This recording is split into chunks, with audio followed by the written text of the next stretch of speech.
Viewers স্বাগতম জানাচ্ছি। Previous ক্লাসে আমি ফুটিং লেআউট দেখিয়েছি, আজকে আমি আপনাদের কলাম লেআউট দেখাবো। সেজন্য আমি প্রথমে কপি করি, ঠিক আছে।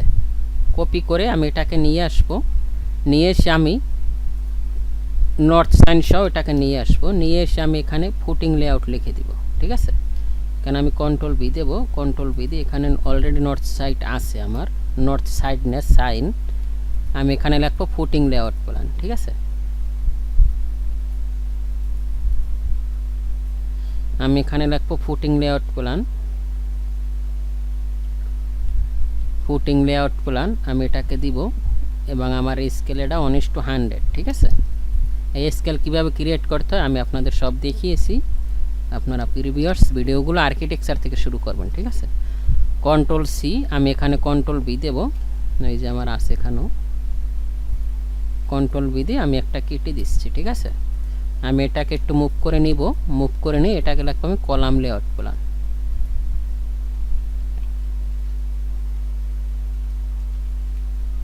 Column layout plan. এটাও আমার 100 স্কেল আছে, ঠিক আছে।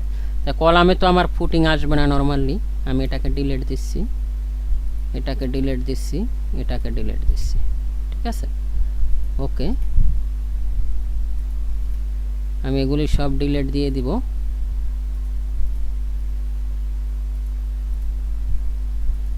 এগুলি সব ডিলিট দিব। ওকে, ডিলিট দেওয়ার পর আমি কলামের মার্কিং করব। ভিউয়ার্স আমি এখানে আপনাদের আসলে কলাম মনে হয় সব একই সাইজ দেখিয়েছি, ঠিক আছে। 300, কিন্তু আমরা একটু ভেরিয়েবল আনবো। দ্যাট মিনস আমরা কলামের সাইজটা একটু বেশি করে নেব যাতে শিডিউল করতে ভালো হয়। আর নর্মালি আপনার প্রজেক্টে সব এক কলাম থাকে না, ঠিক আছে। এই জন্য ধরুন আমি এটাকে আমি ব্লকের ভিতর ঢুকবো, তাহলে এগুলি সব পরিবর্তন হয়ে যাবে। এ ব্যাপারে পিছনে ভিডিও দেওয়া আছে, আপনারা দেখে নিতে পারেন। ধরুন আমি অফসেট এটা আমি 350 করব, ঠিক আছে। সেজন্য আমি 50 অফসেট করছি, এটাকে 50 অফসেট দিয়ে আমি এটাকে কেটে দেব। তার মানে এটা আমার F2 F1 পাইলাম। এবং আমি আরও একটা কাজ করব, আমি এটাকেও আমি 25 অফসেট করব, ঠিক আছে। অফসেট 25 মানে ভেরিয়েবল আনার জন্য 25 অফসেট করে আমি এটাকে এদিকে দিব এবং এটাকে এদিকে দিব, ঠিক আছে। আমি অ্যালাইন করে দিব। ওকে, ঠিক আছে। ওকে, তার মানে আমি এটা করলাম। সেম প্রসিডিউর আমি এটাও করতে পারি। চারপাশের চারটা আমি একটু বড় করে দিব, ঠিক আছে। ওকে, আমি এটা ডিলিট দিব। সেম প্রসেস, আমি এটাকে কপি করব সিপি, কপি করার পর আমি এটাকে ডিলিট দিব।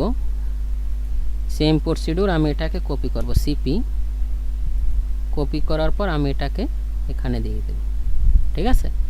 তার মানে আমরা 3টা পাইলাম, ঠিক না। এইটাই আমরা 3 রকমের রাখি, ঠিক আছে। ওকে, আমরা ছোট কইরা দেই, কারণ নয়তো প্রজেক্ট শেষ হবে না। এই প্রজেক্টের পর আবার এস্টিমেট করতে হবে, ঠিক আছে।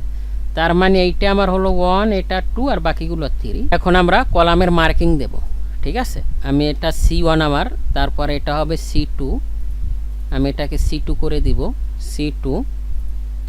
তারপর আমি এটা কপি করছি সিপি দিয়ে আমি, যেহেতু আমার এইগুলি সব C2, আমি এটাকে কপি করছি, ঠিক আছে। কপি করে বাকিগুলো আমার সব C1, সেজন্য সরি C3, আমি এটাকে কপি করে সিপি, কপি করে আমি সবগুলো দিয়ে দিব, ঠিক আছে।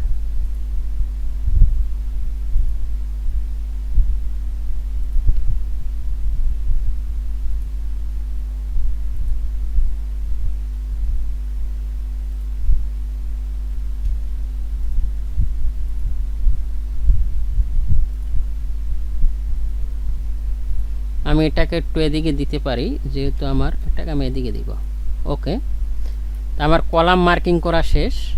ভিউয়ার্স আগামী ক্লাসে আমি কলাম শিডিউল এবং কলামের ওয়ার্কিং ম্যাপ দিব। সবাই ভালো থাকবেন, এবং আপনারা যদি প্রপার ওয়েতে কাজ শিখতে চান আমাকেও নক করতে পারেন এবং আমার চ্যানেল ফলো করলেও শিখতে পারবেন। সবাই ভালো থাকবেন। Have a nice day.